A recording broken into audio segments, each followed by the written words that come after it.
आइए शुरू करते हैं आज नेशनल इनकम राष्ट्रीय आय के बारे में महत्वपूर्ण प्रश्न पढ़ेंगे। नेशनल इनकम से राष्ट्रीय आय से पहला क्वेश्चन है, भारतीय आय में सर्वाधिक योगदान है। भारतीय आय में सर्वाधिक योगदान जो है वह किसका होता है? विनिर्माण क्षेत्र का होता है। अगला क्वेश्चन है, भारत की राष्ट्रीय आय का मुख्य स्रोत है सेवा क्षेत्र, यानी तृतीय क्षेत्र भारत के राष्ट्रीय आय के मुख्य स्रोत है। योजना काल में राष्ट्रीय आय में किस क्षेत्र का योगदान घटा है? कृषि क्षेत्र का योगदान योजना काल में निरंतर घटते जा रहा है। वर्तमान में भारत की राष्ट्रीय आय में किस क्षेत्र का योगदान सर्वाधिक है? तृतीय क्षेत्र यानी सेवा क्षेत्र का। जैसे जैसे अर्थव्यवस्था विकसित होता है, राष्ट्रीय आय में तृतीय क्षेत्र का योगदान बढ़ते जाता है। क्या होता है? तृतीय क्षेत्र का योगदान बढ़ते जाता है। नियोजन के आरंभ में 1950-51 के सकल घरेलू उत्पाद में जो था वह इतना, इसका आंसर हो जाएगा ए। यह पुराना डाटा है। देश में राष्ट्रीय न्याय दर्श NSS की स्थापना कब हुई थी? 1950 ईस्वी में। NSS की स्थापना 1950 में। CSO केंद्रीय सांख्यिकी संगठन की स्थापना 1951 ईस्वी में हुआ है। यही जो है CSO नेशनल इनकम का रिपोर्ट जारी करता है। राष्ट्रीय आय है, राष्ट्रीय आय क्या है? उत्पाद लागत पर निवल राष्ट्रीय उत्पाद। भारत की राष्ट्रीय आय अनुमानित होती है किसके द्वारा? केंद्रीय सांख्यिकी संगठन द्वारा। निम्न किस राज्य की प्रति व्यक्ति आय सबसे ज़्यादा है? सबसे ज़्यादा है गोवा राज्य की, सबसे कम है बिहार राज्य की।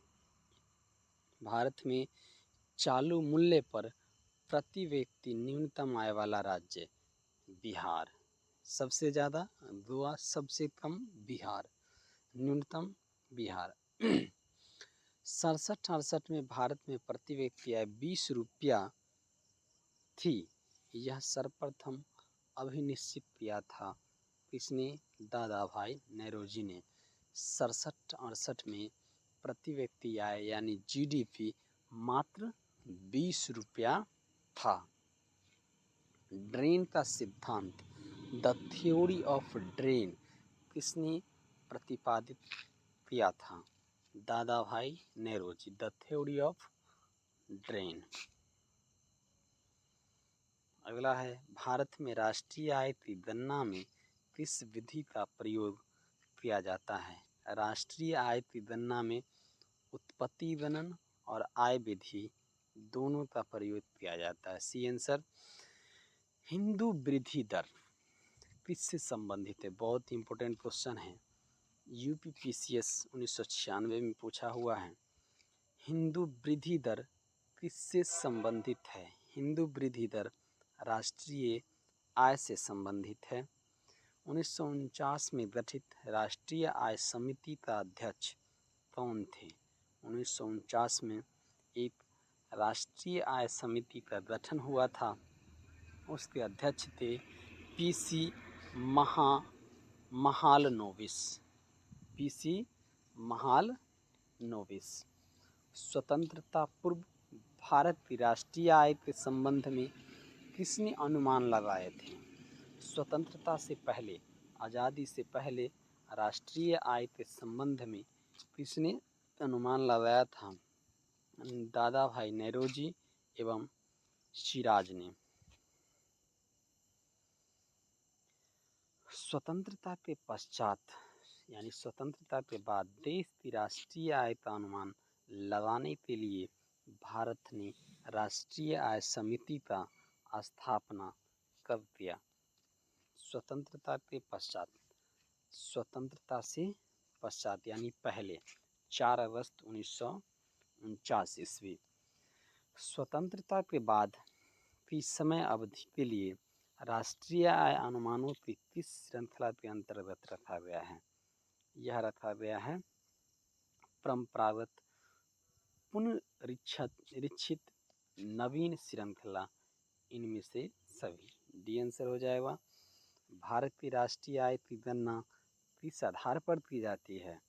भारत में राष्ट्रीय आय की गणना चालू मूल्य और स्थिर मूल्य दोनों आधार पर की जाती है। वर्तमान में राष्ट्रीय आय समतों की गणना किस आधार वर्ष पर की जाती है? वर्तमान में जो है राष्ट्रीय आय की गणना की जाती है 2011-12 को, जो है औसत माना जाता है 2011 और 12 को। भारत में राष्ट्रीय आय की सही गणना में आने वाली एक कठिनाई होती है। सही गणना में एक आने वाली कठिनाई होती है अमौद्रिक क्षेत्र का अस्तित्व। भारत में राष्ट्रीय आय का सही गणना में कौन सी समस्या सामने नहीं आती है? सही गणना में कौन सी समस्या सामने नहीं आती है? वह हो जाएगा आपका पर्याप्त एवं सही व्याख्या विधियों की कमी। भारत में राष्ट्रीय आय का आकलन सबसे पहले किसने किया था? राष्ट्रीय आय का आकलन सबसे पहले दादा भाई नौरोजी ने किया था, जो 20 रुपया प्रति व्यक्ति आय निकल के आया, अनुमानित किया गया था जीडीपी। दादा भाई नौरोजी ने अपने धन का पलायन सिद्धांत का किस पुस्तक में वर्णन किया था? अपने धन का पलायन किस पुस्तक में? Poverty and on British rule in India. बहुत ही फेमस किताब है दादा भाई नौरोजी का poverty and on British rule in India. Bharat की राष्ट्रीय आय में सर्वाधिक योगदान किसका होता है? सर्वाधिक योगदान तृतीय क्षेत्र, सेवा क्षेत्र। भारत की राष्ट्रीय आय में सबसे कम किस क्षेत्र का योगदान है? सबसे कम जो है प्राथमिक क्षेत्र, या फिर कहीं कहीं ऑप्शन मिलेगा आपको कृषि भी। भारत की राष्ट्रीय आय की गणना किसके द्वारा की जाती है?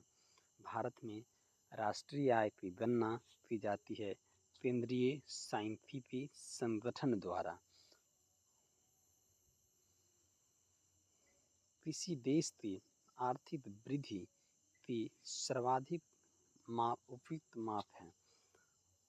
आर्थिक वृद्धि हो रहा है या नहीं, इसके लिए सबसे फेमस यानी सबसे उपयुक्त जो है मापदंड है सकल घरेलू उत्पाद यानी GDP. GDP gross domestic product. नीचे दूसरा ऑप्शन है एनडीपी शुद्ध घरेलू उत्पाद, नेट डोमेस्टिक प्रोडक्ट, और उससे नीचे है शुद्ध राष्ट्रीय उत्पाद। इसका भी फुल फॉर्म जान लीजिए, नेट नेशनल प्रोडक्ट। जय हिंद। आज इतना ही।